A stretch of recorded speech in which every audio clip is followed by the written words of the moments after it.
India से belong करते हो और तुम्हें ये सब नहीं पता है, तब तो लवणे न भोजन। तो चलो आज मैं तुमको बताती हूँ सोर्सेस ऑफ इंडियन कॉन्स्टिट्यूशन, क्योंकि मुझे लगता है कि तुमको ये जानना चाहिए। तो हमारा ये जो कॉन्स्टिट्यूशन का ढांचा है, इसे गवर्नमेंट ऑफ इंडिया एक्ट 1935 से लिया गया है।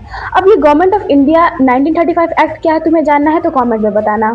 हमारे कॉन्स्टिट्यूशन के 395 आर्टिकल्स में से 250 articles directly government of India act 1935 से लिए गए हैं, कुछ डायरेक्टली और कुछ मॉडिफाइड करके। और हमारे कॉन्स्टिट्यूशन के बहुत सारे प्रोविजंस वर्ल्ड के डिफरेंट पार्ट से लिए गए हैं। अब कौन कौन से वर्ल्ड के डिफरेंट पार्ट से लिए गए हैं, अब चलो मैं तुमको ये बताती हूँ। देखो, कॉन्स्टिट्यूशन ऑफ ब्रिटेन से हम लोगों ने लिया law making procedures, rule of law, single citizenship, by cameral parliamentary system. USA से हम लोगों ने फंडामेंटल राइट्स लिए, पोस्ट ऑफ वाइस प्रेसिडेंट लिया, impeachment of president, judicial review and removal of supreme court and high court जजेस। Canada से हम लोगों ने लिया federal system with strong central authority, residual power in centre, appointment of state governor by centre.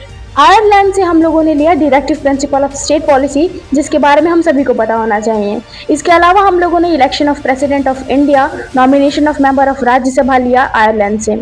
Africa से लिया amendment of constitution. France से Republican system, liberty, equality and fraternity.